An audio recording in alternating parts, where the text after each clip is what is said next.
निदेशक महोदय, प्राचार्य महोदय, उप प्राचार्य महोदय, शिक्षकगण एवं मेरे प्यारे भाई और बहनों, मैं प्रतीक कुमार कक्षा 2वीं का छात्र। मैं आपके समक्ष एक कविता लेकर प्रस्तुत हूँ जिसका शीर्षक है गुरु के बिना ज्ञान नहीं, जो इस प्रकार है। गुरु के बिना ज्ञान नहीं, ज्ञान के बिना कोई महान नहीं। भटक जाता है जब इंसान, तब गुरु ही देता है ज्ञान।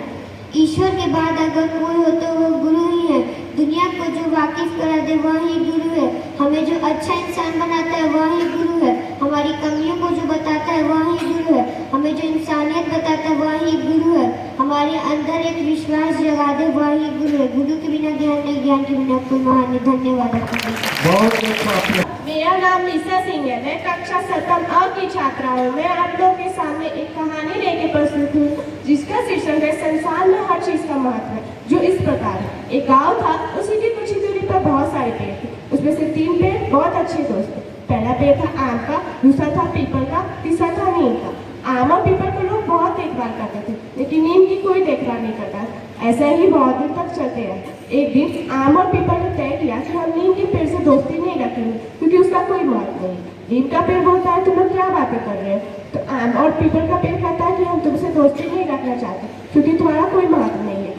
यह बात सुन के नीम बहुत उदास हो गया। उसके कुछ समय बाद एक माँ और उसके 2 बच्चे आए। माँ पीपल के पेड़ की पूजा करने लगी, दोनों बच्चे आम तोड़ के खाने लगे। एक बच्चे के पैर में सांप काट लेता है। उसके काटते ही माँ दौड़ी आती है, अपने आंचल से एक कपड़ा पर बांध देती है और नीम के पेड़ के पास जाती है। उसके कुछ पत्ते तो उस जहाँ पर सांप काटा था वहाँ पर लगा देती है। उसके लगाते ही उस बच्चे की हालत कुछ ठीक हो जाती है और वो तीनों वहाँ से जाने लगते हैं। जाते जाते माँ बोलती है, अच्छा यहाँ पर नीम का पेड़ था। लोग के जाते ही फिर नीम बोलता है, सब में अच्छाई बुराई दोनों होती है, हमेशा सबकी बुराई नहीं अच्छाई भी देखनी चाहिए। धन्यवाद। आदरणीय विद्यालय प्रबंधक महोदय, प्राचार्य महोदय, उप प्राचार्य महोदय, शिक्षकगण एवं मेरे दोस्तों, मैं सौम्या कक्षा 10वीं अ की छात्रा आज आप सबके समक्ष हमारे राष्ट्र कवि रामधारी सिंह दिनकर द्वारा रचित रश्मि रति महाकाव्य की कुछ पंक्तियां लेकर प्रस्तुत हुई हैं। यह पंक्ति उस समय की है जब महाभारत के युद्ध को टालने के लिए श्री कृष्ण पांडवों की तरफ से संधि का प्रस्ताव लेकर दुर्योधन के पास जाते हैं, किंतु दुर्योधन उनका अपमान करते हुए उन्हें जंजीरों से बांध देने का उपदेश देता है। ये पंक्तियां कुछ इस प्रकार हैं। वर्षों तक वन में घूम बाधा विघ्नों को चूम से धूप धाम पानी पत्थर पांडव आए कुछ और निखर, सौभाग्य न दिन सोता है, देखे आगे क्या होता है। मैत्री की राम बताने को, सबको सुहागण पर लाने को, दुर्योधन को समझाने को, भीषण विध्वंस बचाने को, भगवान हस्तिनापुर आए, पांडव का संदेशा लाए। दो न्याय अगर तो आधा दो, पर इसमें भी यदि बाधा हो तो दे दो केवल 5 ग्राम, रखो अपनी धरती तमाम, हम वही खुशी से खाएंगे, परिजन पे हसीना उठाएंगे। दुर्योधन वह भी दे न सका, आशीष समाज के लिए न सका, उल्टे हरि को बांधनी चला, जो था असाध साधनी चला, जब नाश मनुष्य पे छाता है, पहले विवेक मर जाता है। हरि ने भीषण हुंकार किया, अपना स्वरूप विस्तार किया, डगमग दिग्गज डोले, भगवान कुपित होकर बोले, जंजीर बढ़ाकर साध इन्हें, हाँ दुर्योधन बांध मुझे।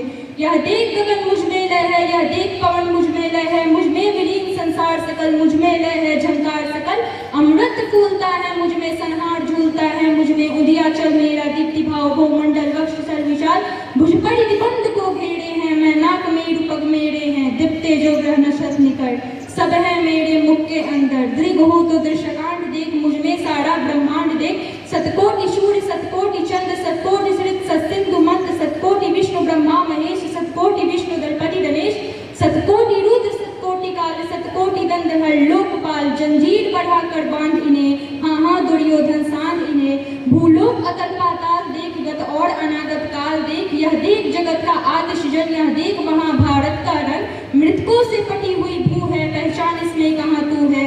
अंबर में कुंतन जाल देख, पद के नीचे पाताल देख, मुट्ठी में तीनों काल देख, मेरा स्वरूप विकराल देख, सब जन मुझी से पाते हैं, फिर लौट मुझी में आते हैं।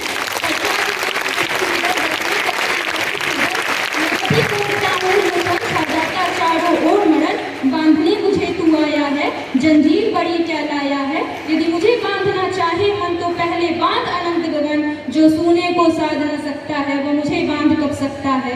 हितवचन नहीं तूने माना, मैत्री का मूल्य नहीं पहचाना। हितवचन नहीं तूने माना, मैत्री का मूल्य नहीं पहचाना। तो ले मैं भी अब जाता हूँ, अंतिम संकल्प सुनाता हूँ। याचना नहीं अब रण होगा, जीवन जया की मरण होगा। टकराएंगे ग्रह छत निकट, बरसेगी भूपे वाणी प्रखंड।